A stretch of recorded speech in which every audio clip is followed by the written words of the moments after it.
Okay, I think we'll go ahead and get started. Again, good afternoon, everyone, and welcome to today's webinar. My name is Michelle Peterson, and I'm the training manager for the Empire Justice Center. First, I do need to note that today's webinar is made possible by the New York State Attorney General Homeownership Protection Program. And before we get started, just a quick note on how you can interact with us. Everyone has entered the webinar in a listen-only mode. If you have any questions on the material that's being presented during the webinar, you can enter your question using the questions pane that's located on your control panel. We'll address questions both during and at the end of today's presentation. The materials for today's webinar can be downloaded by going to the handouts pane on your control panel. And keep in mind that those materials are available to be downloaded only during the webinar. So you may want to do that as soon as possible. If you have any issues downloading any of the materials, you can send me an individual email and I will email the materials to you as well. There you're going to find two copies of today's PowerPoints and the attorney affirmation form for those looking for CLE credit. Today we're going to be providing 1.5 CLE credits in the professional practice category. So to receive your CLE certificate, you need to note the verification code on your attorney affirmation form when we announce it and send your completed certificate or your completed form to my attention. We'll also put the CLE code in the chat box, which is also on your control panel. For any non-attorneys that are attending, we can give you a certificate of attendance, so please email me directly to request your certificate. At the end of the webinar, you'll be asked to complete a webinar evaluation, so please take a moment and complete that for us. It's really helpful in our planning, and we appreciate your comments. So with that out of the way, I'm going to turn it over to our webinar, our moderator, Becky Keiko. Thanks, Michelle. So today is not necessarily the most directly related to foreclosure webinar we've ever done. However, I think it's a critical topic if you're going to do this work well, to be honest. So the way this webinar kind of came about is we did here in Rochester, New York, with the HomeSmart group, we did this presentation with Jennifer and Jonathan, and with some other folks that supported them as well along the way. And I really just felt that it's a critical topic when you're evaluating homeowners when they're in that stage where just every dollar counts in their income. And many times there is support and assistance out there for our clients, and the hardest part sometimes is knowing what that program is and knowing where to go to get access to these resources for our homeowners to really make a deal work in the end. So Jennifer Carr and Jonathan Placido have both graciously agreed to not only repeat this webinar for us today, they did one in person a couple of months ago, and then they graciously sat down and let me tell them what I thought they really should include in this next round, and they've done that as well. So to both of them, thank you so much. And with that, Jonathan Placido is with LawNY York here in the Rochester office, and Jennifer Carr is actually my Empire Justice Center colleague. She lives upstairs from me, but she does Social Security, SSI appeals work. So with that, I'm going to hand it over to Jonathan for the first half of the webinar. There's going to be a number of spots to ask some questions. Please ask your questions. These guys they're in it and they know the best way to get connected to these resources, so please ask them. And Jennifer, will be offering the Social Security component the second half. So with that, John, do you want to get started? Yep. Thanks, Becky. So again, everyone, my name is John Placido. I'm a staff attorney at LawNY York. I've been working for LawNY York for about 5 years. The last few years, approximately 3 years, I've been doing housing, landlord-tenant issues, subsidized issues, public benefits, some consumer law work.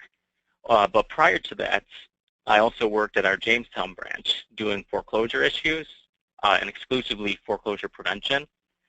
So I do have a bit of knowledge regarding foreclosure issues. I haven't been practicing that for a couple of years, but I certainly can see the interconnect between maximizing resources for homeowners or AKA public benefits, and how that interplays with foreclosures. For example, we often will see, a situation where a client comes in for someone's complaints and they want assistance with drafting an answer, doing a motion, perhaps in the future, for failure to negotiate in bad or good faith. They might need some assistance with settlement conferences. But the thing that we often overlook, potentially, is what the client's not asking for directly, which is issues such as, whether they have SNAP benefits, whether they get temporary public assistance, whether they are only a few months behind and can benefit from some emergency-backed mortgage assistance or tax assistance. And this is one of those things where it's extremely beneficial, and I think it's one of our duties as an attorney to make sure these clients know about these resources available. Much like how we would always do a loan modification application with these clients, we should also be looking into back rent assistance, or I should say back mortgage assistance, back tax assistance, and then other resources such as SNAP and public assistance. So just a little bit about Law New York before I completely dive into the subject matter. Legal Assistance of Western New York, aka Law New York, besides the Rochester branch that we have here, as many of you know, we have several other branches. We have 8 total regional offices. There's 2 in Rochester, and then there's another 6 spread out throughout Western New York. The most eastern, which would be, I believe, Geneva, and then out west we go all the way to Jamestown, New York. And Law New York Rochester has been, in the legal services game since about 1968. Now, onto the public benefits. I tried to condense this as much as possible, due to time constraints. So there's 6 main public benefits that homeowners can take advantage of and that they should, be aware of. The first is one that I think, and I mentioned this before, one I think we all pretty much know about already. That's the emergency back rent, mortgage, or tax assistance. I know when I was working doing foreclosures, I certainly knew about this. I was able to get some assistance for clients in both of these categories, mortgage and tax assistance. But I wonder how much those of us in the foreclosure field are actually using this back assistance. Because since coming to Rochester, I've realized that it's definitely a tool that can be used more than just like one token time. You might have that one client who you helped get assistance. It was a slam dunk case. They only owed 2 months. They were behind in rent or mortgage. They needed to get caught up. And in that case, that might have been an easy case just to go and get that emergency back mortgage payment. But, as we'll go through the regulations, there's other cases when we should be using this. And I see no reason why not to use this as frequently as possible. There's no harm to the clients. And, what we see in Rochester is, and probably other bigger counties, is that clients often do get denied. But that's okay, because you can go through the fair hearing process, whether you represent them at that hearing or whether the client represents themselves, which you can always advise them that they can go and represent themselves, to get another bite at the apple, so to speak, to try to get that back mortgage assistance. We see DHS commonly denying clients, but it's definitely worth, pushing the envelope to see if they can qualify. To move on, the next categories would be temporary assistance for needy families, aka TANF, and then safety net assistance. This is basically what you think of when you're thinking about public assistance. It's going to be the cash assistance and the shelter allowance. I'm going to go over the difference between those two in detail during that portion. But just to get you started off, TANF, temporary assistance for needy families, that's when you have dependent children in the household. And then safety assistance, that's when you have childless adults. So it can be an adult or one or more childless adults in a household. And there are differences between them, and just to be brief, I think the thing to think about when you're thinking this, safety net is worse than TANF. So TANF's a better program. They're the same, but TANF is definitely the one that you'd rather be on. Next, we're going to talk about SNAP benefits, aka food stamps. This is a very important topic. When I was doing foreclosures, a lot of clients did already have SNAP, and I think this is hugely important if you have clients who aren't getting SNAP who qualify, that they should get on this, because the good thing about SNAP is there's really not a ton of strings attached to it. We'll be talking about like bond and mortgages that have to be signed if you get temporary assistance. Well, with SNAP, that's not the case. Clients can get it. That's going to increase the amount of money they have to put aside, which in foreclosures is huge because those clients may need that money to then make a balloon payment or a lump sum payment to actually get a modification. And some clients, they're spending below money they do have on food when they could perhaps get on this program and qualify. Fourth, we'll be talking about child care assistance very briefly. Just want to let you guys know what's out there. Fifth, we'll talk a bit more about HEAP in a bit more detail. And then sixth, I'm just going to very, very briefly go over Medicaid. I'm not an expert on Medicaid. We do have a health law unit here, but I just want to make sure you guys are aware that there are clients who, have been working, have been getting insurance through their work. They lose their job, they go into foreclosure, and, they need to know where they can apply to get health insurance. All right, so without further ado, move into emergency assistance benefits. So emergency assistance, basically if you're going to apply for it, you're going to apply to your local social services district. I'm in Rochester, so that's going to be Monroe County, 691 St. Paul Street. If you're in Erie County, it's going to be in Erie County, Chemung County, just goes that way. And when you're applying for emergency assistance, there's three main types of emergency assistance. Emergency assistance for families, emergency assistance to adults, and emergency safety net. And this is how they're defined. So emergency assistance for families is the best one, so to speak. This is the one where if you have a household with dependent children, then to qualify for emergency assistance, you have to be under 200% of the federal poverty income guidelines. So I know that doesn't seem like a lot, but 200% definitely gives a lot of leeway. As you'll see below here, scrolling down to emergency safety net, that's available to childless adults, and they need to be below 125% to get that emergency assistance, like with back rents. So that's a much tougher threshold to meet. In the middle here is emergency assistance to adults, and that's only available to individuals who are receiving or effectively eligible for SSI/SSD. So that's going to be a situation where you have, like, let's say an individual who gets $1,300 of disability income. So they're above 120, but they don't have kids, but they will qualify because they are disabled and qualify under this category. So just so you guys can see, there's a little chart here showing, the monthly income and annual for 125%. It's pretty hard to meet. It's not a whole lot of money. 200% conversely is a lot easier. You have a 4-person household, you're looking at about $48,600. So that's definitely doable. So very quickly, the application process for emergency assistance. You need to be given a same-day interview to assist with immediate needs such as no food, no shelter, no utilities. You should receive an acceptance or denial on that same day. As long as the applicant comes into the DSS office before closing time, they have to be pre-screened. Otherwise, they should get an interview within 7 working days. Okay, so now on to emergency back rent, property taxes, and mortgage arrears. Hey, John. Yep. Excuse me, sorry. Just quickly, is this the income qualifications, is it gross or net income? Gross income. Okay, thanks. Yep. So with, getting back property taxes and mortgage arrears, like I mentioned before, there's going to be a case where you have these rules here, but there is some discretion. There's definitely some discretionary provisions here. So you got to watch out for them. There's going to be times where the rule says you can only get up to 6 months of back mortgage assistance. But if you have a compelling case, then it's recommended that you do bring it to, the appeal process, which is requesting a fair hearing and have a judge decide it. Because it can make all the difference between a client being foreclosed upon, losing their house, and then, preventing that foreclosure. I'm going to go slowly through the regulation, and then at the end, if there's any questions. So it says a client may apply for shelter arrears payments limited to a period of 6 months once every 5 years.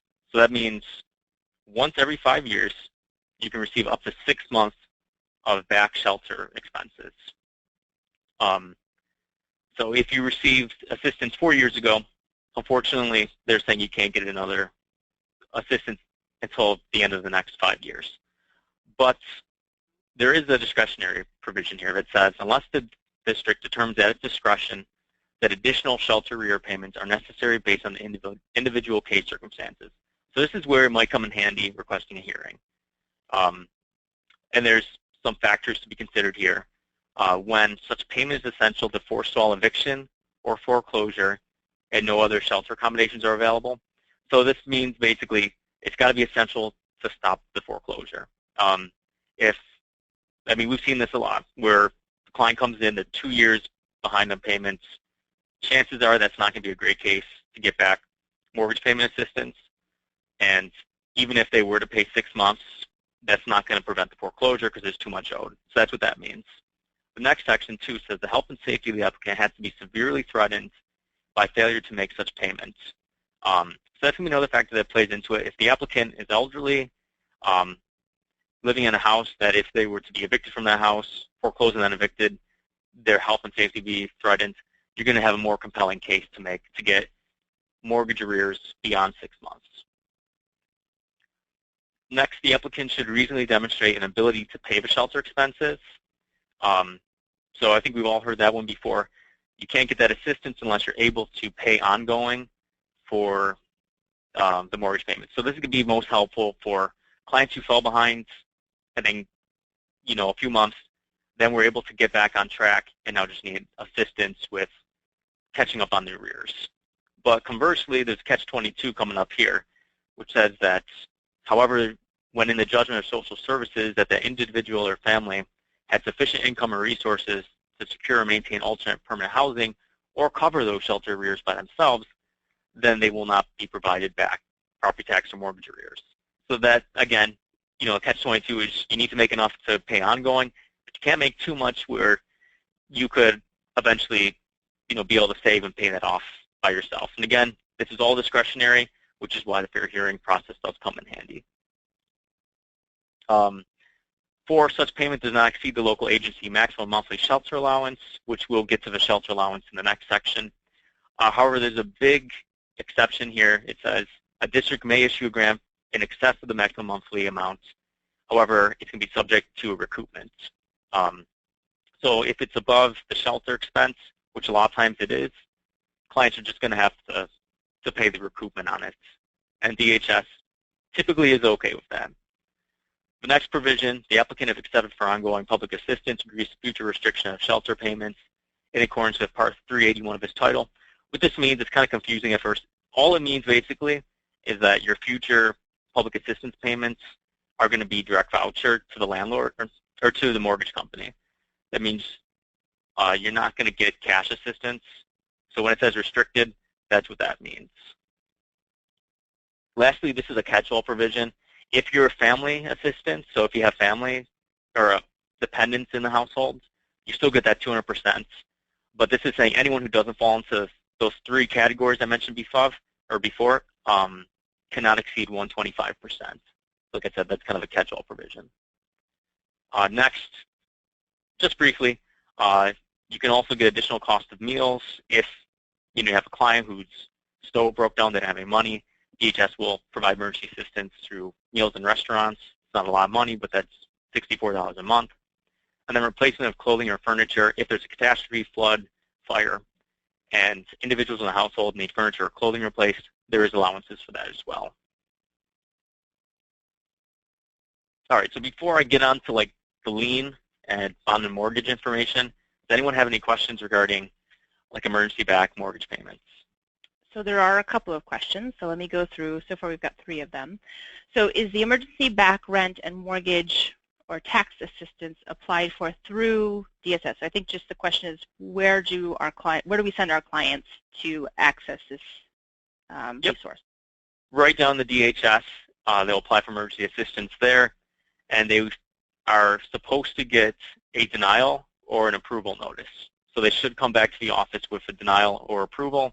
And then once you get the denial, that's when, if you need a fair hearing, you can do that. But yeah, local DHS office. And I'm going to follow up that question. So if they do receive a denial, they need to seek typically a legal services lawyer who can help them with that appeal. Is that correct? They don't have to. I mean, at our office, we would help, try to request that fair hearing, whether we represent or not. We want to at least advise clients that they have the right to do so, what the timeline is to request a fair hearing. But any kind of social services agency could help with that. So if they're working with like the housing council, they could help request a fair hearing as well. So a housing counselor can help assist with asking for a fair hearing. I believe that, yeah, I think they would be willing to do that. Okay. But generally, make friends with your lawyer friends, figure out who does this work in your legal services partner agencies. If you are not already in a legal services office, obviously, make friends with them. Or make friends with your lawyer friends down the hall. Okay, so Exactly. moving along then, what happens if a client cannot find or afford transportation to go to the DSS office, and is there any kind of a provision for that? There are reasonable accommodation provisions. I've never heard of reasonable accommodations because the client can't afford to make it down to DHS. I know things are different because I worked at Jamestown. I know some clients live way out, out there, and it's going to be like a 20-minute drive, and some of them don't have cars. There's not, easy, accessible public transportation. I would contact the DHS office, explain the situation, ask for that reasonable accommodation, and say, as they already know, this is a more rural county, and clients can be stranded, and there's no public transportation.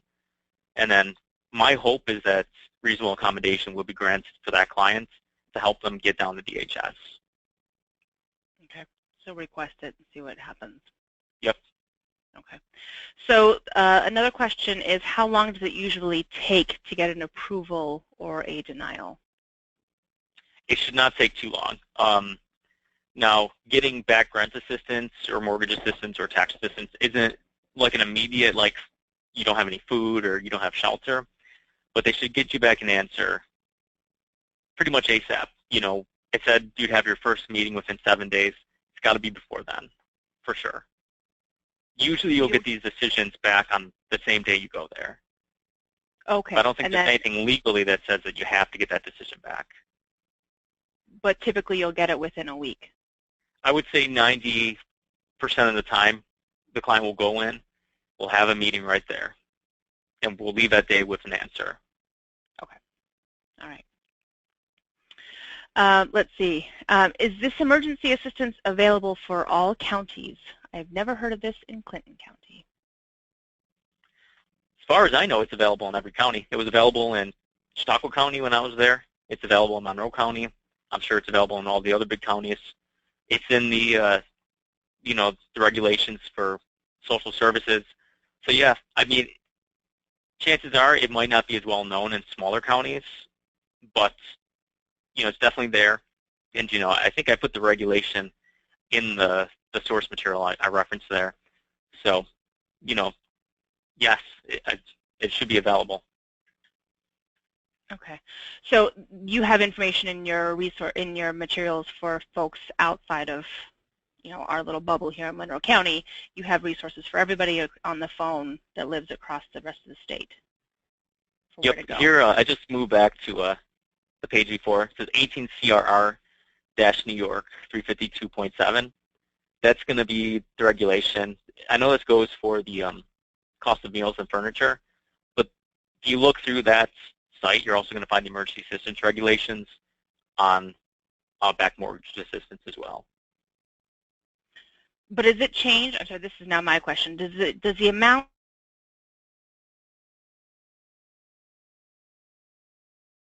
exist in every county? I realize this is a statewide requirement. However, does the amount of money available, does that change for each county? It could, yeah. Because they do change as you go through, different counties. Public, benefit shelter allowances change. What you're going to want to do is check, what your standard is. I think Empire Justice actually has a tool that you can use to get the standard of need for each county and check and see if the 125 or 200% changes there. But since the regulation states 200% and 125%, then since those numbers, don't change, then I believe it probably does stick the same. But, just check, if your local social services agency if you need to. Okay. So I'm going to ask you a favor, John. While Jenna is talking, do you mind trying to find that document, and maybe we can do a quick screenshot of that at some point towards the end? Standard of needs, or like? Yeah, that document that you referenced that apparently Empire Justice Center has, which is great. Yeah, no, it should be on the websites. It's like a county by county reference, so I wouldn't be able to get. I could get the link potentially. Well, what I'm saying is I'll show your screen maybe after Jenna is done. You have a chance when we're not looking at your screen, maybe you can look it up, and then we could quickly do a screenshot for people to see it. Yeah. Do you mind doing that? I'm totally putting it on the spot. That sounds good to me. Now, but it just sounds like a great resource that would be helpful for people to know about. Okay, so moving along. So I think we're both saying two different words, and I might be making a mistake here. Is this DSS or DHS? DHS. It's one and the same. They kind of changed their name recently. So. Okay, so this is why I don't live in this world, so I think I'm saying DSS. I apologize. Yep. Now okay. It's Human Services. Okay, so the next helpful comment is that before I had mentioned or suggested the possibility, I think actually John you did, that housing counselors can attend the fair hearings and request the fair hearings for the clients. Mm-hmm. And in fact, Blanca Lopez has suggested that where she is, they do this with their tenant clients, and the housing counselors absolutely can attend the fair hearings with their clients. And can you repeat again, DHS, Department of Human Services, right? And DSS, Department of Social Services? Is that what the... Yes, that's correct. Okay. All right. So I think that's it for the questions. Go ahead. Thanks, John. Okay. Yep, so moving on, one important thing to keep in mind, because all of your guys' clients are going to be, clients who have mortgages. When clients get emergency assistance or get temporary assistance like cash assistance, TANF, safety net assistance, to get that assistance, they will have to sign off on a bond and mortgage document with the county, and a lien will be placed on the real property. A couple things real quick about it. Now, we'll go through a sample bond and mortgage that I have after this, but it doesn't specify in there some of the things I've heard from social services attorneys, and I'll just go through what those are. Well, first off, the social services attorneys have advised me that in all these cases when the bond and mortgage document signs, DHS will virtually always agree to make that mortgage subordinate to other mortgages involved. Unless someone's heard of anything different, I believe that's been the experience I've had, and that's what he advised me as well as being the counsel for DHS. So in that case, unless someone has had other experiences, which could be possible, maybe we could talk about it at the end of this section, that shouldn't have any impact on getting a modification, because the worst thing you want is your client to get this assistance and then have it prevent them from getting a modification due to the mortgage that DHS takes out on it. Following up with that, another thing that they advised was this is not really about collecting this money while the client's living, trying to take this money from the clients, trying to foreclose on the house.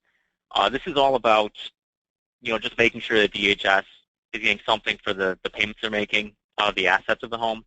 So when typically the way this works, it's virtually always the case that the person will pass away, and that's when DHS makes the claim on the estate. They don't make the claim when the person's living, unless there's been a transfer of the interest prior to that person passing away. But we'll talk about that as we go through the mortgage document here. So that first paragraph just basically goes through the dates and the parties listed in the addresses. Nothing special there. Just has client information and then Department of Human Services as the mortgagee there.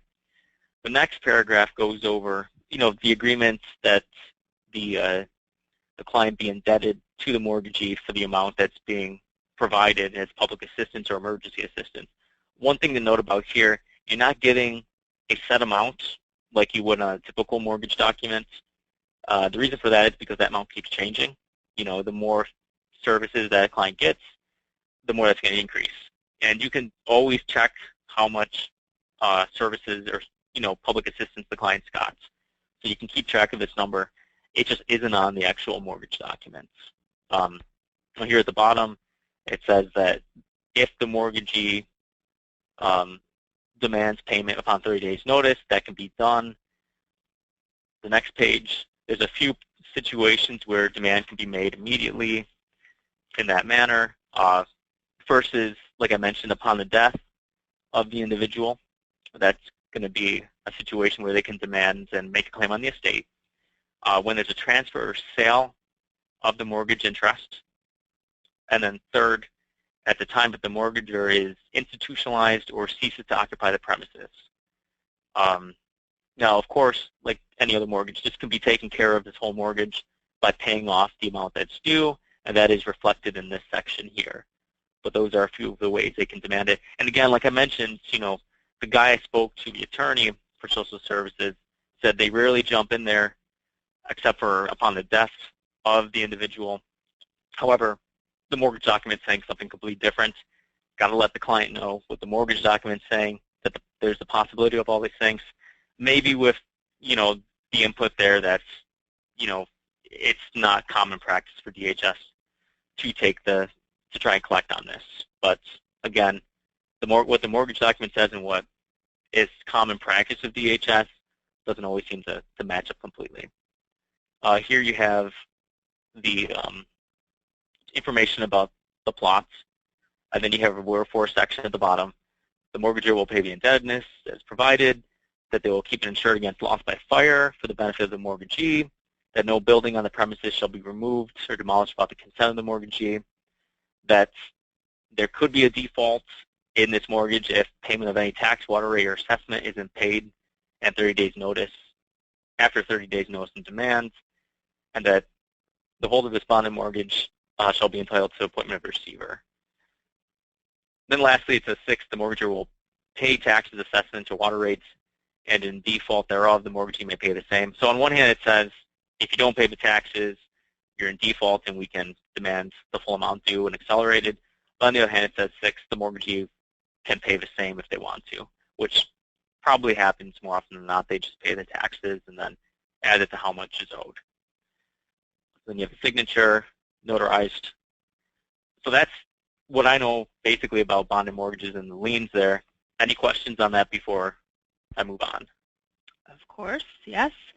So you had mentioned, I think, in the very first snapshot of the note there, that how do we check how much public assistance the client has received? You said that it's not there, but you can check. And just wondering where that is. Yep. So contacting your social services office, we have it pretty easy here. We just contact an email address. It's called customer service at DHS. I wonder if other counties have the same. And you could ask, that's a good starting point to just ask for the information. Say, a client has a bond and mortgage and a lien on their property. I want to get that information. And they should send that to you. I think they're required under law to give you that information. Okay. And I misspoke. I said note, and I should have said mortgage. I'm sorry. Anyway, does the homeowner need equity in the property to do a bond and mortgage? Can the borrower use this tool to pay property tax arrearage if they were denied for modification? Okay, so that was a two-part question. What was the first part again? So I apologize. I should have broken it out for you. Does the homeowner need equity in the property to do this, to get access to these back payments? I don't believe so, and I feel strongly that DHS, even if there is no equity, will still make you sign this. Yeah, in my experience, that's never been part of the conversation. They just simply put the lien on the property regardless of whether there's equity or not. So the second part of the question is, so can the borrower use this tool to pay property tax arrearages if they were denied for a loan mod? So can they use the emergency back rent assistance? Yep. To pay for the taxes? Yeah, so the question is, so there's taxes are a component of your obligation to maintain the property, right? There's taxes and the P&I payment typically. You can use this for your P&I back payments to your mortgage company, but taxes can be either part of that mortgage payment or it can be separate. So obviously, as you know, some people don't have a mortgage and they just simply have fallen behind with their taxes. So can these back payments be also used for taxes, tax arrearages? Definitely. Yep, you can use the back tax payments through DHS to cover those as well. That's a good way too to really take care of or to use those discretionary provisions, because with taxes, I mean, 6 months of mortgage payments is a pretty big deal, but 6 months of taxes, these things can get pretty out of hand quickly, I think you'd have a stronger argument to make a case for back taxes payments if it's beyond 6 months, because usually taxes aren't as much as the mortgage sometimes, and especially if the house is paid off, you can make a strong argument that if you pay those taxes off, you're going to have the house and you're going to maintain it. So, yeah, you can definitely use that same emergency assistance provision for taxes. Okay, and it doesn't have to have a mortgage with it, just simply it can be paid. Okay, okay, absolutely I think that's not. No, it could be either or. Great. Okay, so the next part, I'm just going to go into kind of the temporary assistance portion of it. I was going to go through this website, it's mybenefits.NewYork.gov, and show you guys what's in there. And actually, I think I might still anyhow, but I'm going to speed through it as fast as possible. So what this does is if you have a client and you want to see if they qualify for anything, you can use this tool to basically get a starting point to see if they qualify for public benefits. So first, you go in here, you click in the county, Monroe. We're going to name this guy John Doe, or does, whatever, 45, and he could be a male. He's going to have 2 people in his household, and then 1 person is going to be under the age of 19. The son is going to be named John Doe Jr. He'll be 10 years old. He'll also be a male, and he is a child of this. So you're going through and you're basically putting in the client's information here.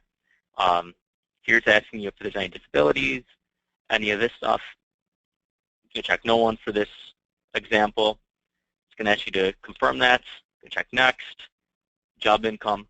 We'll say John Doe does have some income. Other types of income, not in this case.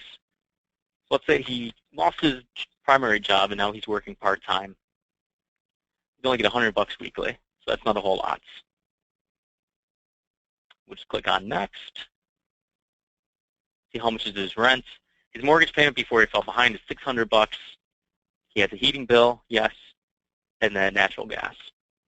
He asked me to confirm that there's no resources. We'll say there's no resources and confirm the rest of the information. And this is why I went through this. It's kind of a drag having to go through that.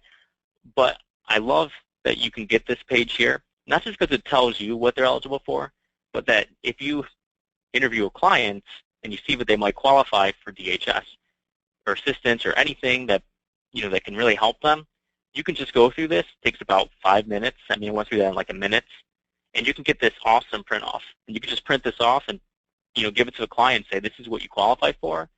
And the clients are going to really appreciate that. They're going to look at you as though you're professional, you know what you're talking about. And it covers any gaps there. So you're telling the client what they qualify for, and you're not leaving out any information that could potentially help them, like whether they qualify for TANF or safety net assistance. So there's that. Like I said, I went over that real quick. So back to TANF and safety net assistance. Here's some of the amounts you'll get. Clients will get, if they have 1 person in the household, that's going to be safety net assistance because there's no children in the household. They'll get $440. Shelter allowance is $257, and then $183. With safety net assistance, you get 2 years where you can get this full $440 in cash, where the tenant or I guess the homeowner in this case could pay for whatever they need to just using the cash assistance. After 2 years, they go on to direct voucher, and DHS won't give them that money. It will go directly to the mortgage company or landlord tenant cases to the landlord.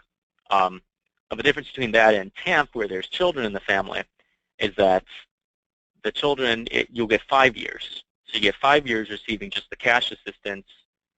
So you'll get this full $875 to cover your rent.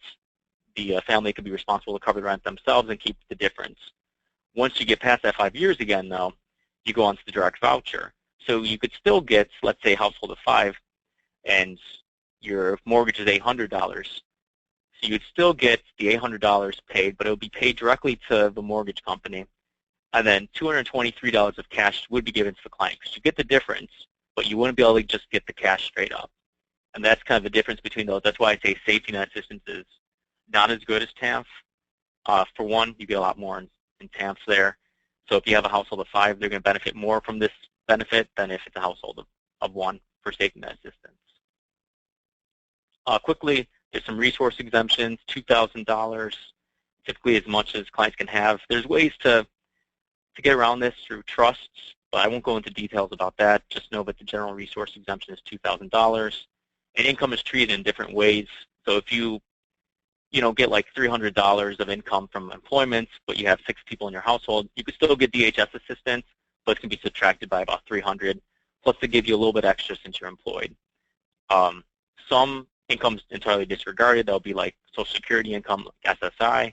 So you can get that and public assistance without it having any major impact. Moving on to SNAP, here's just the chart real quick, what you're looking at as far as whether your clients can qualify. If you're 60 years and younger and not disabled, you're looking at these numbers right here. If 60 years and older and or disabled, you're looking at having a bit more. Here's the address for an OPP coordinator. If you need to contact one, they can help sign up clients for food stamps. So it's terrific. It's a great resource. I highly recommend it.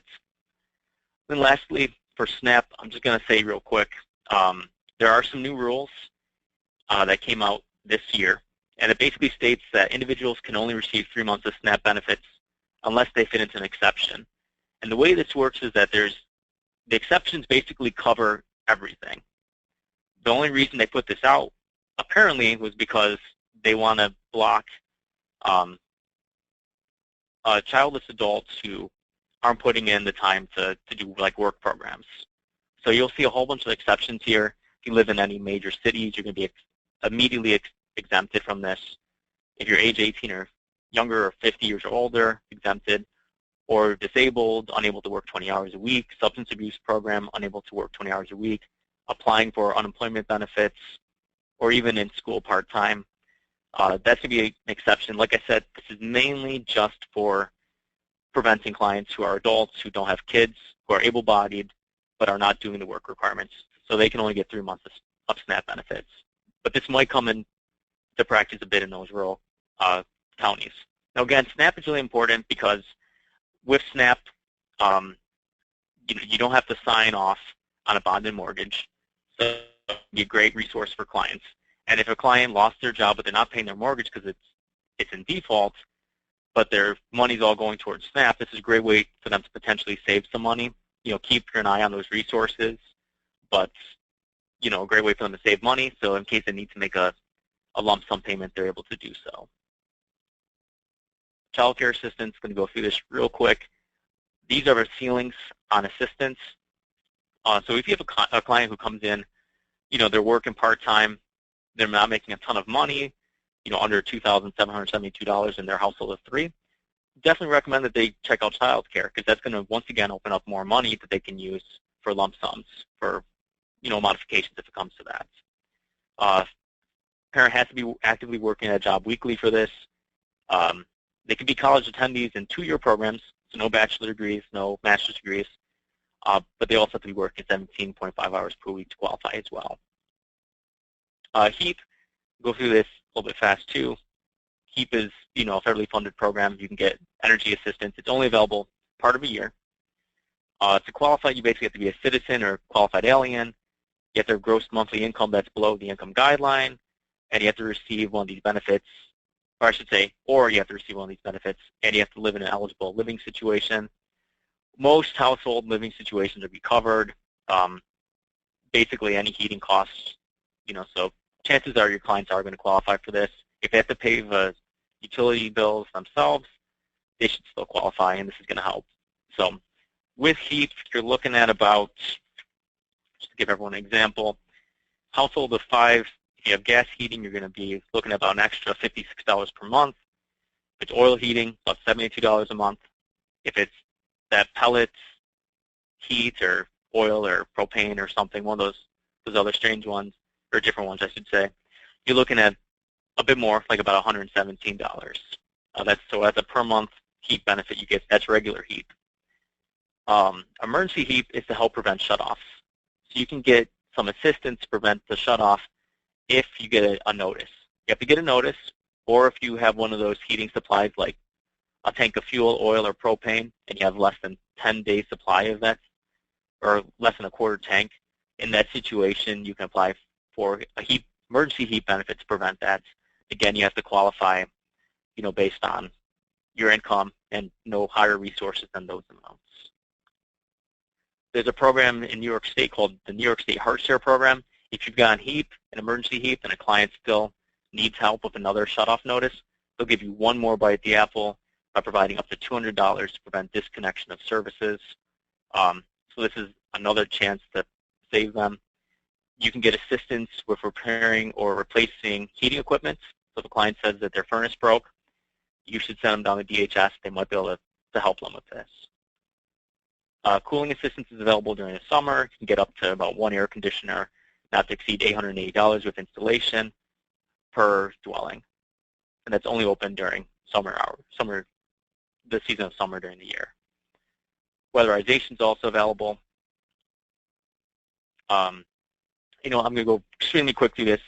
So Medicaid, lastly, this presentation slide looks like it got messed up, but that's okay. I just want to talk about where people should apply. The following individuals should apply for New York State Marketplace: adults not pregnant and age 19 through 64, not eligible for Medicare, pregnant women and infants, children aged 1 through 18, and parents and caretaking relative. And here's the contact information at the bottom, the health plan marketplace. So that's where they want to apply, and you want to make sure that clients know where they're going, just because from what I've heard, it can take time and they might be going without insurance if you don't. And then lastly, all of these clients will go to local Department of Social Services if they're receiving TANF, SSI, foster care youth, and pretty much so forth. That's a few examples of those. So with that, I'm not going to go over the rest of this, but if there's any last questions, definitely feel free to ask. So there's two so far. So the My Benefits webpage that you walked us through, which by the way was fantastic. You explained it to me, but I didn't appreciate just how great it was. Do you need a special password to enter into that? Nope, it's the easiest thing ever. You just click on that link that I put in there. I think it's like mybenefits.org or something. Oh, let's see, it's mybenefits.newyork.gov. And then you're going to go to the Am I Eligible screen, which is a huge box like in the upper left side. Can you maybe bring the screen back over? Oh, yeah, sure. I can do that. All right, so here's the screen again. Let's see, you can go back to My Benefits. This is the mybenefits.newyork.gov page, and you go right here. Am I eligible? Oh, by the way, check your EBT balance. I don't know if banks are still doing this, but when I did it, they wanted like SNAP transaction histories. You can also get that here. Hopefully they stop doing that. Am I eligible? Click right in there. Click Next, and you're back in the program that we were going through. And do they store people's private information in this? I think you need to have a login. You need to go through the whole login process to get like the SNAP benefit information. But this Am I Eligible tool, you don't have to put in any kind of personal indicators or anything in it. Okay. All right, so that's helpful. I think I've answered those questions. Let's see, is the emergency back rent and mortgage or tax assistance applied for through DSS, and do they store information on my, thinking a lot, I apologize everyone. Okay, so the next question is, does SNAP and HEAP count as income for income tax purposes? I don't think SNAP does, but you know what? I'm not 100% positive, so I'm going to probably refrain from answering that question. What I can do is I'll look up and try to get the answer, and if someone could remind me at the end of this whole presentation, I'll try to bring that up with the standard of need chart that I'm going to look up as well. So okay. Tax consequence for HEAP and SNAP. Yep. All right, I'll remind you at the end when we come back around. Okay, that's all the questions that I have for you for now. Although if folks have questions later on, please feel free to put it in. Oh, I lied. Here's one more. Is there anything in the regulations about DHS paying for or not paying for late fees that the bank will try to charge? Yeah, so this is always something I see with rent charge, or with landlord-tenant cases. And, we deal with subsidized housing a lot where, if the client loses their housing, gets evicted, they're going to lose their Section 8 subsidy. So I've tried to find creative ways to get around, like late fees and stuff like that. I think the best one you could really do is if the client has some additional money, and maybe you can convince the bank too to drop them, probably not though, you can always have the client pay the late fees off and try to get some sort of documentation saying that that amount has been covered by the client, and then DHS won't have anything to say about paying the arrears because those fees have been covered. I've seen some cases where DHS has covered them, although you run into more problems when you start having those fees attached. The best thing to do is to make it as clean as possible with those fees. Okay, thank you. So the question about HEAP and the tax implications of HEAP funds, the answer came through from Diana. Thank you, as always. She says there's no tax implication and that the justification for that is the money isn't going to the customer, but rather directly to the utility companies. That is Diana's take on that one. And then the other question, one more question here is, can you apply online for any of these benefits? Yes, you can apply online for several of them. Emergency-backed mortgage payments, you're going to have to go in for an interview. If you have a need for like reasonable accommodation, you can get that by, once again, contacting DHS. But SNAP, I mean, you can do that online. You can contact them over phone. I want to say HEAP, you can do the same as well. So there's lots of ways you can do this stuff, via the internet or the phone. Temporary assistance, I think you do still need to go in and have a meeting. In fact, I'm positive about that unless you have a reasonable accommodation need.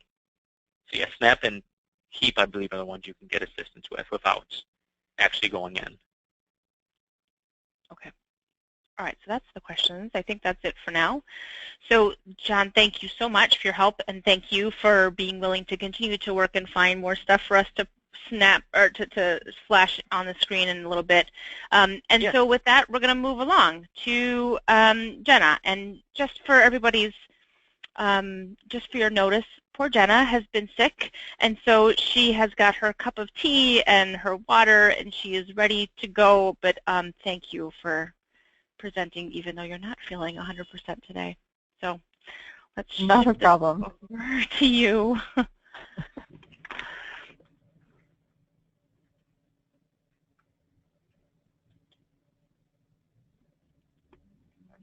There we go. Okay. I might have to do that a few times, but I am very happy to be here today. I want to talk with you. Jonathan's presentation was excellent, and I want to say that a lot of the benefits that may be eligible through DHS are also going to be part of what we will see as Social Security disability advocates as well. So a lot of times we see clients who come in that have been unable to work because of the waiting periods for disability appeals. They've had to go on to public assistance, and sometimes public assistance is also paying for their mortgage, but they're usually, when we see clients, they're usually on some type of public assistance already. And so I think it's really helpful to know both sides of the coin. What I'm going to discuss today is the disability programs that are eligible for homeowners facing foreclosure. And I work in the Disability Advocacy Program at Empire Justice Center, and the program has existed in New York State for over 30 years, and we represent low-income disabled New Yorkers before the Social Security Administration. And to date, we have returned over $1 billion, which sounds amazing, to state and county agencies. Basically, once a client wins their case, whatever they have essentially borrowed from the local DHS is paid back from whatever their winnings are in the disability case. And hopefully you are all aware of the DAP programs that exist in New York State. I have a little bit of a map that I added in. I'm not sure if it's in the one that is available to download, but it's available on our website, empirejustice.org. And this shows all of the different locations of DAP programs. So pretty much anywhere in New York State you can find a legal assistance organization, sometimes a local Department of Social Services that will represent clients before Social Security Administration. What I want to talk about with you today is the differences between SSDI and SSI, which are the two disability programs available through the federal government for workers and non-workers. So I'm going to go through the difference between them, really try and keep it a little bit surface. It's a very complicated program and system of law, but try to give you a basic understanding of the differences between the two programs. And then we'll talk a little bit about red flags that you should watch for when evaluating a client's income. So when you're doing a budget with a client facing foreclosure, what to look for as far as whether they're getting paid enough, whether someone in their household may be eligible for additional benefits, those types of red flags. I want to talk a little bit about the appeals process as far as deadlines, continued benefits, and wait times. And then finally, a little bit about where you can, or what you can do as advocates, also working in conjunction with an attorney or advocate who's representing the disabled client, what you can do during the appeals waiting period, what you can do to hopefully make it shorter and be more successful in their case. And we'll talk about critical cases and specifically a dire need request. And then finally, just a couple more ideas of where to go for assistance.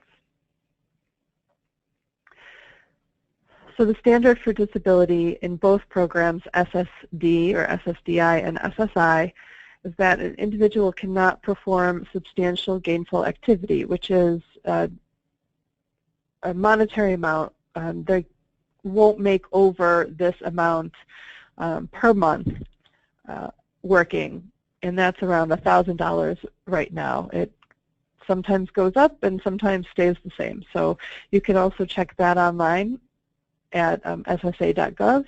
Really just putting in SGA will bring up the charts for all of the years that they've been putting out the SGA. But 2016, I believe it's 1030, so it's about just over $1,000. If you can't make $1,030 a month and you're unable to do that for at least 12 months, and that is because you have a medical condition, this can be physical or mental or a combination of physical and mental conditions that are documented by medical evidence, and Social Security takes into consideration your age, your education, and your work history. So for example, an older individual with a lower education and unskilled work history is statistically more likely to be found disabled, as opposed to a younger individual with a high education and a varied and consistent work history.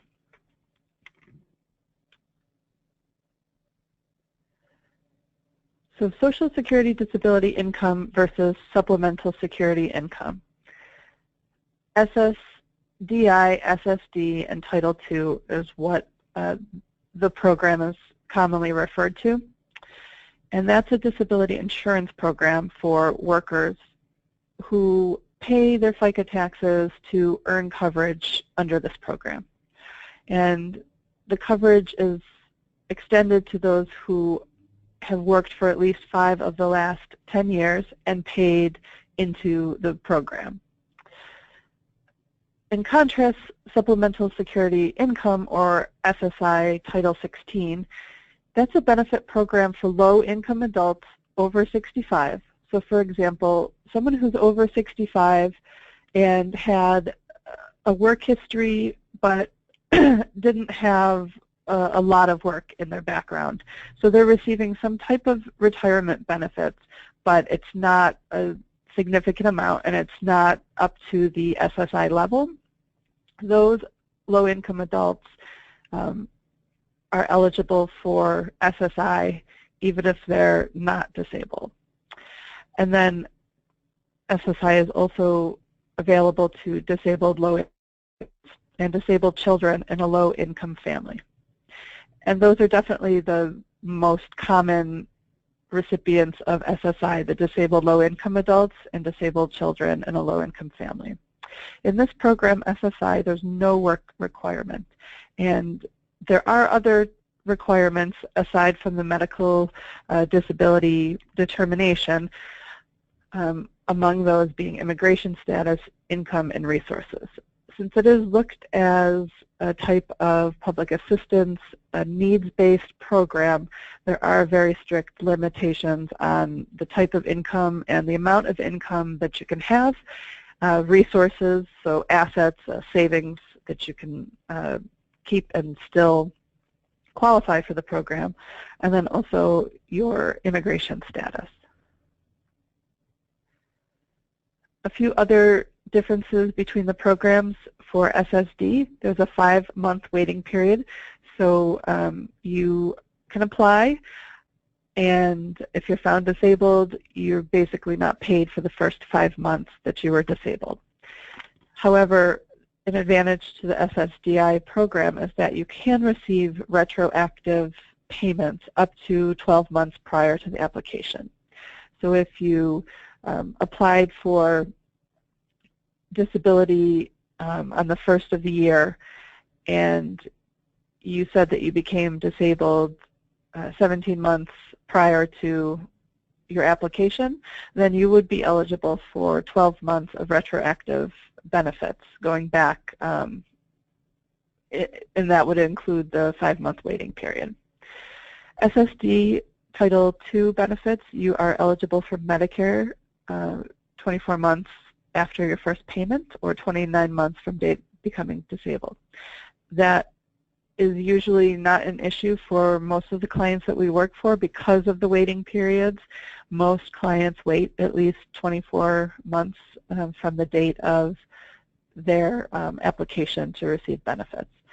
SSI does not have a waiting period, and in New York State, you are eligible for Medicaid even if you're only receiving $1 of SSI. So that is, the two different programs have different health insurance programs as well. So the SSI is Medicaid, SSD is Medicare.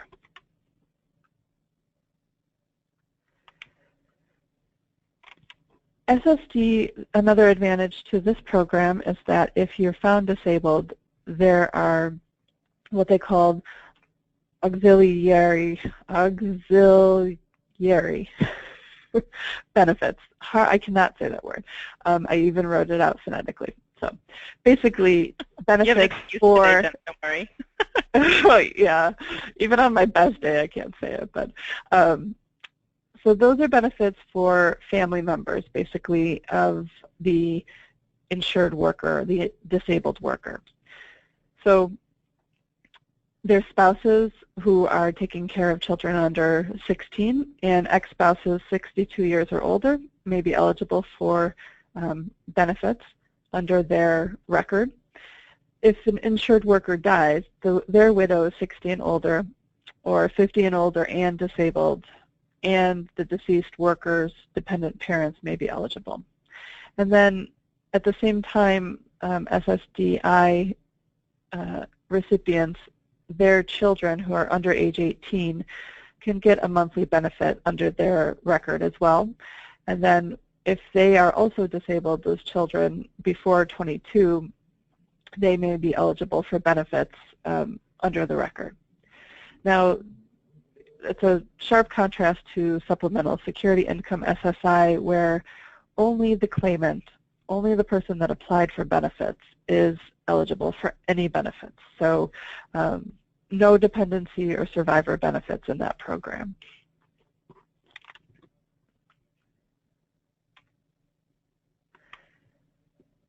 When you're doing budgets with homeowners, I just want you to be aware of some basic benefit levels for SSD and SSI.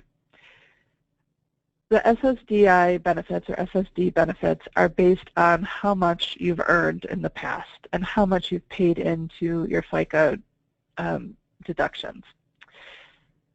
The average 2016 benefit is $11.66 and maximum is $26.39. So a lot of our clients, we don't do a lot of the Title II benefit cases, but the clients that we see who have Title II benefits, I would say an average is $1,600, $1,700 a month, plus whatever the family benefits their children or spouses are receiving. Now, SSDI is offset by workers' compensation benefits and other state benefit programs as well, which basically means that you can't be paid in both. You can't double dip into both programs. You can only receive up to a certain amount of SSD benefits, and that workers' compensation is effectively subtracted from that amount. SSI monthly benefits, they're based on a standard rate, and the rate can change year to year. It's updated every year. Sometimes it changes with the cost of living adjustments, and sometimes it doesn't. It's currently, the maximum current amount in New York State is $820 for a single individual or $1,100 for a couple, both receiving SSI. And an SSI program, unearned income affects the benefit amount. So if you have someone providing some sort of an in-kind benefit, providing food or clothing or something like that, that may affect their benefit amount as well. And then there's another program that goes along with SSI benefit. This used to all be administered through Social Security, but about going on 2 years now, New York State took over the administration of the supplement, and basically individual states are at their discretion give more money to SSI individuals. So not all states have a supplement program, but New York State does, and in New York State you're either going to receive $23 or $87, or as a couple you'll receive $46 or $104, and that is determined by your living arrangement. And I put the website address for the Office of Temporary Disability Adjudication, which is the agency that administers the benefits in New York State. And that has a lot of information on the SSP and forms and emails to ask questions of the agency as well. Okay, I want to talk a little bit about how to maximize disability income. Yes. Jenna, can I interrupt you? So there's a question that has a reference to an example that you used, and that before you get too far and forget it, I don't want you to forget it. So her question is, I'm not sure if I misunderstood. The example, she's reframing the example, and I think I know which one she was talking about, but maybe you can clarify it. Her understanding is that it's a 50-year-old person who has worked less than 15 years has a preference for Social Security over a similar person who has worked for 35 years. So let me break that down. A 50-year-old person who has worked less than 15 years has a preference for SS over a similar person who has worked for 35 years.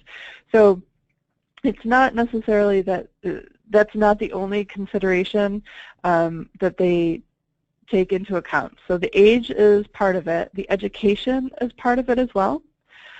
Your work history is used as, it's more used for credibility. So if you have 35 years of work history, then, you know, and Social Security will, it's used as a credibility determination. You're more credible due to your long work history, whereas, but also taking into account the type of work that you did.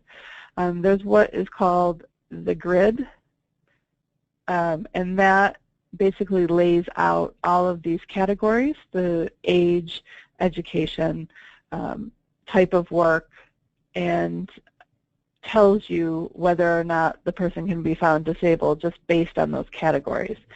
If they can't be found disabled based on those categories, they still go to a hearing, and there's other ways to find that they're disabled. So Okay, I think the next question, yeah, the follow-up question. Yeah, go ahead. Why don't you just read it out loud so everybody can see it then, or hear it? Sure. So if the person went to college and has a master's, they have less chance of getting it rather than someone who dropped out of high school. So again, it would depend on their age. Social, and that's not solely the determinant. That's just a way for someone with less than a high school education, limited work history, and really little chance of finding a job. That's basically what it is. It's a vocational evaluation. So they look at someone who is younger, has a master's. They argue that they would be more likely to go out and be able to find work. But it doesn't. It's not that it ends there. There's still considerations beyond what they call the grid, which is just that kind of a recipe for disability. I don't know if that answers your question or makes it more confusing. But basically, it's not as an older individual with little education may be found disabled just based on certain criteria like that, because Social Security believes their vocational prospects are limited. Okay. Okay, so I think for now that might answer the questions. If it doesn't make any sense, if you need clarification, as always, just send it along. So, okay, thank you, Jenna. Yep. Okay, so I want to talk about the clients that you see who already have disability income in their household budget. And those are people who maybe have SSD, SSI, have a child who's on SSI. The SSI payments, as I mentioned earlier, are based on living arrangements. So if you are living alone and you're unable to share expenses with others, then you will receive more money on a monthly basis. So when a client comes in, what you want to look for is a reduced SSI amount. So these are the numbers that should raise a red flag for you: a 488.67, or for an SSI couple, 733.34. Those numbers mean that their benefit has been reduced because they're considered living with others. And so that may be the case, that they're living with others and you don't look any further into it, but you want to ask some questions. You want to find out what their household, what their household looks like, all of the income in the household, and see whether or not you can adjust that SSI amount to increase their monthly benefit. And that would be by going to the Social Security office and asking for a living arrangement reevaluation. There's also a reduced SSP payment. So $23 would be living with others, and a couple is $46. That's the lower rate. And what we're seeing a lot is that since New York State took over this SSP program, or this SS program, they're putting individuals into the default lower category. So you really want to make sure that your clients are receiving the correct amount. Not a huge difference, but $23 versus $87 and $46 versus $104, can make a difference when you're looking at every dollar for their budget.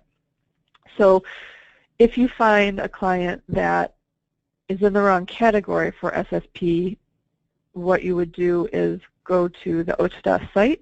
There is a Form 5030, and that's the living arrangements form.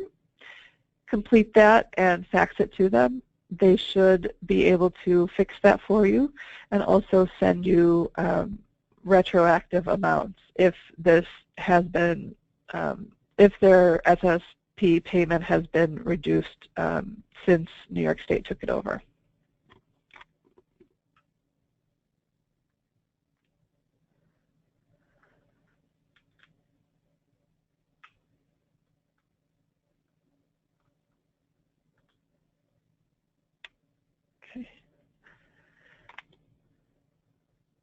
So basically what I just said, if they're receiving the reduced payments, examine their living arrangements to see if they are correct. And I'm going to talk about a few ways that you can increase their total household income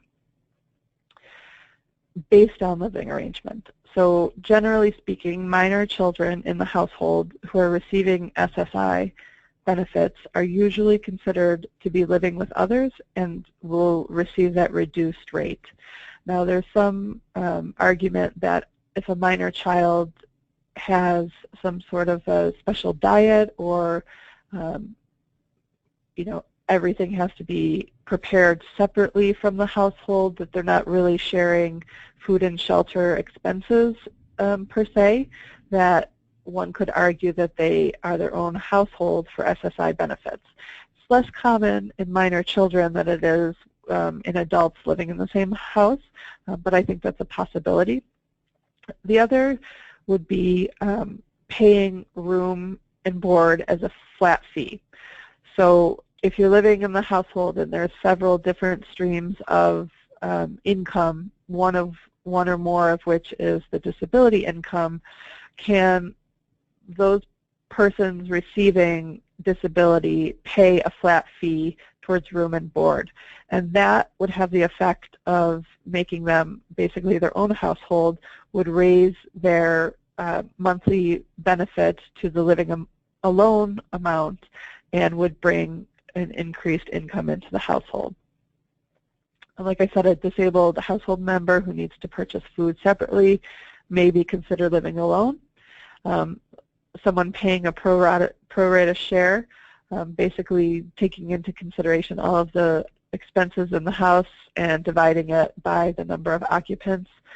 If that person is on SSI, that could also be an argument to increase them to the living alone rate. So all of these different categories, you know, it's something that you have to bring to the attention of your local Social Security office, but it definitely can make a difference in a monthly income, not only, you know, of one household member, but maybe of several household members, to increase the total overall income of the house.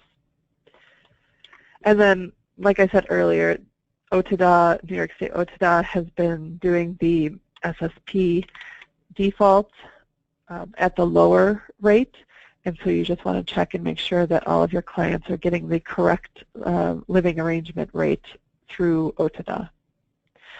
I have questions, if anyone has questions now, but it looks like we don't have any new questions, so I can just keep going. Yep, go for it. Okay. I want to talk a little bit about Social Security disability appeals process. When someone applies at the local office for disability and they're denied, which happens often, more than being approved, they have 60 days to appeal that denial.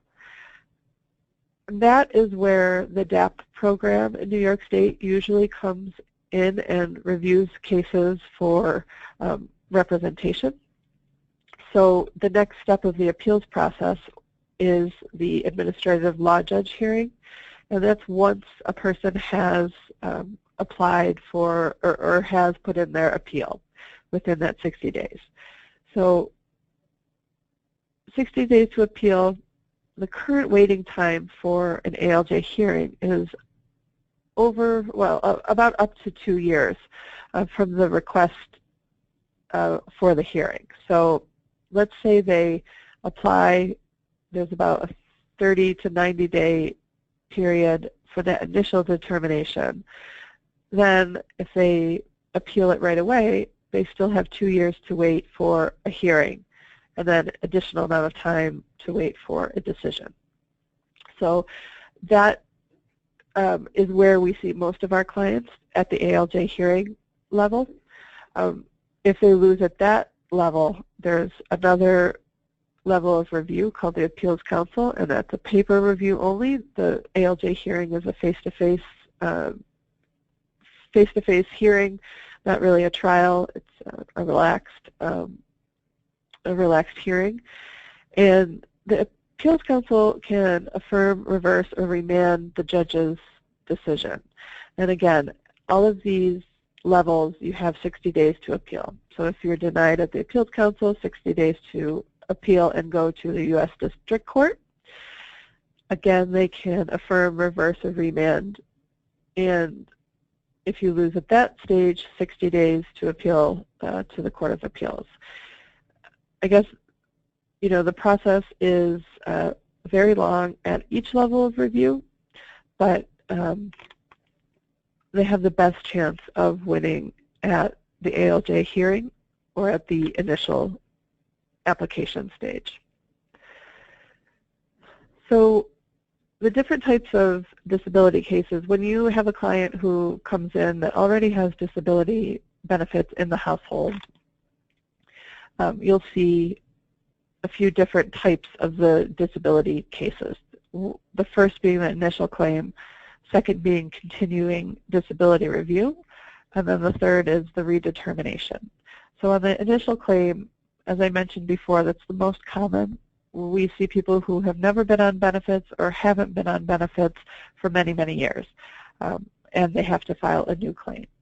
The continuing disability review are clients who are expected to improve medically, and so Social Security reviews their case. They're supposed to do it every 3 years. It's not as exact as they would perhaps like it to be, but they are getting more and more CDRs are coming in front of us. So people can be reviewed medically for whether or not they're still disabled every 3 years. And then the redetermination is when a child has been on SSI and they're turning 18. Basically what they have to do is evaluate the child under the adult rules. I didn't go into the child disability standard, but basically once you turn 18, you're going to be reviewed, and you're going to be reviewed under the adult disability standard. Just some percentages here for you. At the initial stage, 67% of the cases are denied, 37% are denied at the hearing stage, 83 at the Appeals Council, and 45 at federal court. So, you know, the funnel starts out very large at the top of the initial stage. Not everyone appeals their initial denial, and so it keeps getting smaller and smaller, the group of applications that people are looking at, but those are the basic denial percentages.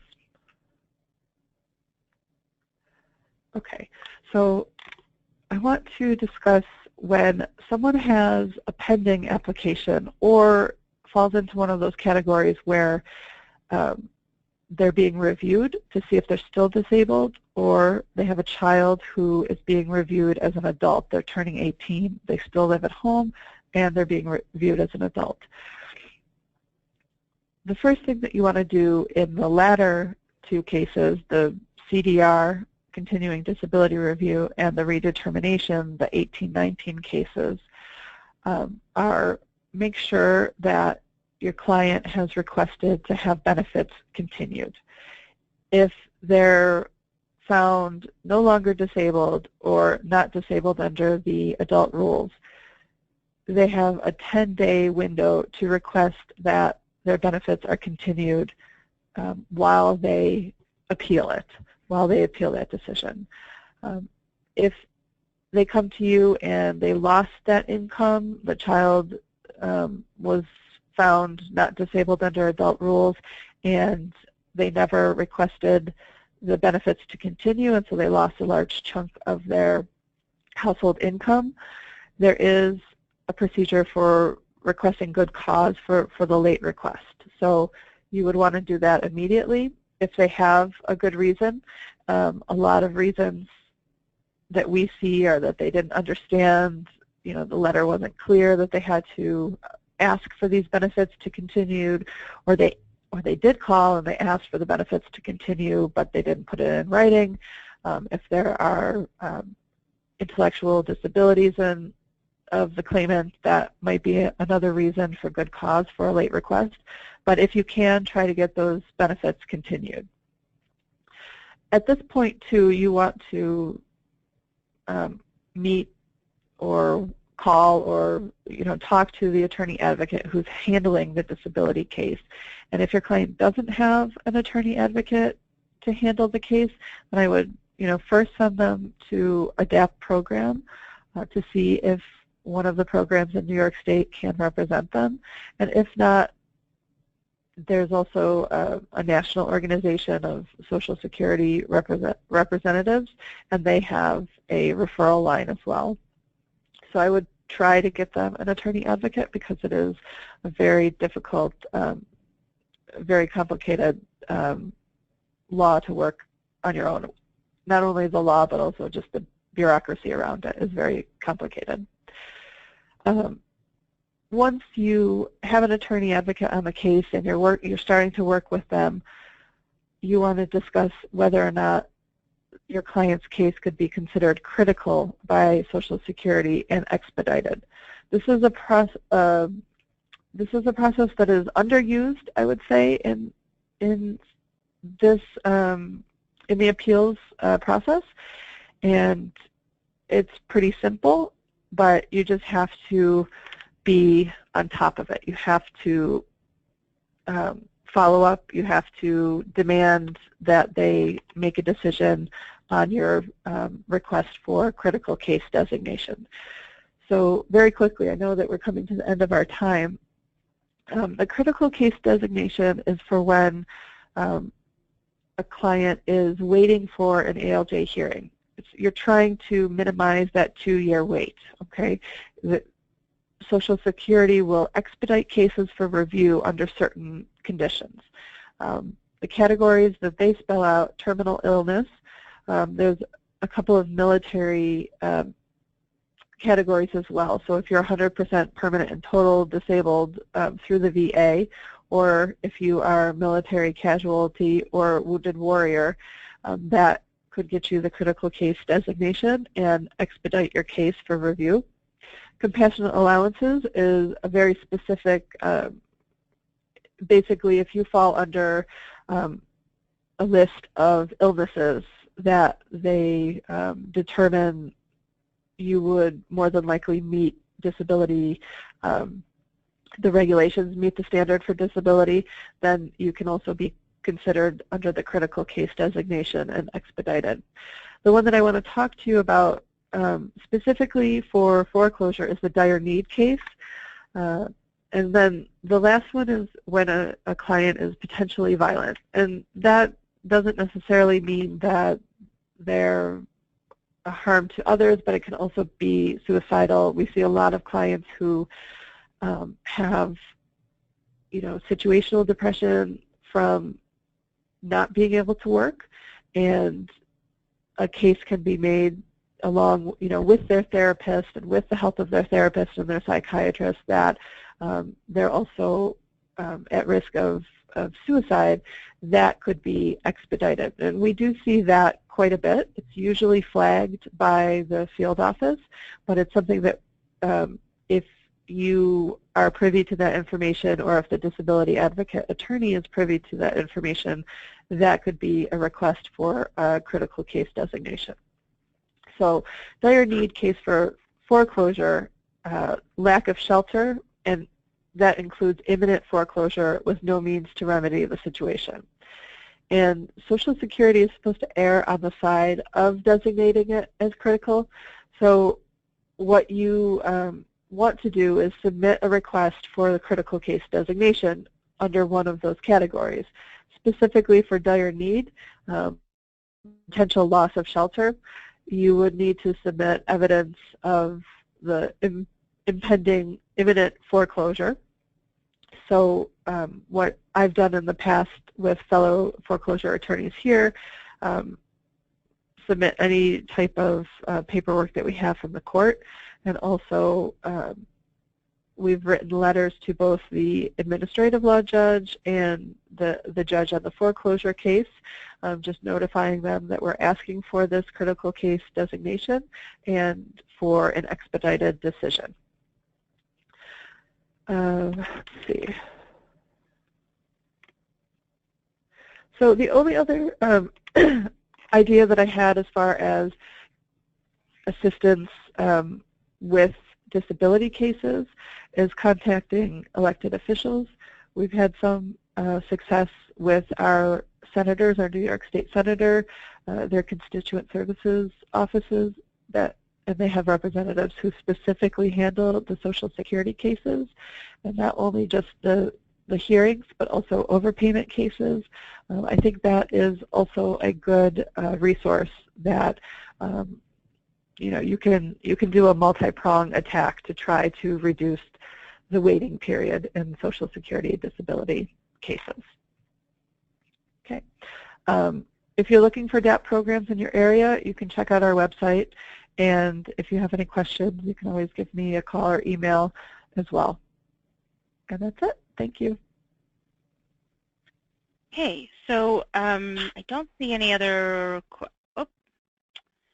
I don't see any other questions right now. So I just want to comment. I think that Jenna, I think that the copy that we have uploaded has a few less slides than what you used in your actual presentation today. So yes, maybe we can. Yeah. I'm sorry. This is Michelle. It doesn't. There's 2 slides per page. It's the same presentation. There's only 2. I printed it 2 slides per page, so that's why it's a little bit smaller. No, I realize that, but I was actually trying to find the actual slides, and there were slides that Jenna was using. I did change it after I sent it to you. I apologize. I can send it to you, Michelle, right now if you can. I don't know if you can post it before, but if anyone wants a copy of it, they can always email me as well. Yes, so there were a couple of slides that I was like, oh, I don't see it, and then somebody from the audience as well, Bruce, made a comment as well that we couldn't find it. So we'll update that for folks. In addition, I think that I don't see any other questions right at this second other than just a general good job and kudos to the 2 of you. John, were you able to find that site? Or that? Yep, I have it right here. Okay, I am going to turn it over to you so we can see your screen. Can you see it? Empire Justice Center website? Oh, yeah, go ahead. Okay, cool. So you just log on to the Empire Justice Center website. You're going to want to go to the search site button here, put in standard of need, hit enter. It's going to take you to a list of these things. You want to go down to this one right here, number 4, because it's the most recent. And even there, you want to keep scrolling down to here because this is the July 1st change, the most up-to-date one we have. Looks like Susan Antos did this, so kudos to her. So you click on the Excel documents, and then every county is right here. So my advice is just scroll through, find your county. You can print it off, and then you always have it available. And that's pretty much all there is to it. Okay. Fantastic. Thank you. All right, so I don't have any other questions. I do want to make sure that we put out there the CLE code is ZEBRA, Z-E-B-R-A. And Michelle, am I missing anything before we say your goodbyes? Nope, that's it. And I will email the updated presentation to everyone who's attended today, so you'll have that after the webinar. And Jonathan and Jennifer, thank you so much, both of you. This is an area outside of our little bubble, but it is so critical to the work that we do, and so thank you, and I apologize in advance for the additional work and phone calls you may receive from people like us. So thank you, and sorry in advance. But you both did a phenomenal job. Thank you so much. All right, thank you very much. All right, feel better, Jennifer? Thanks. Bye.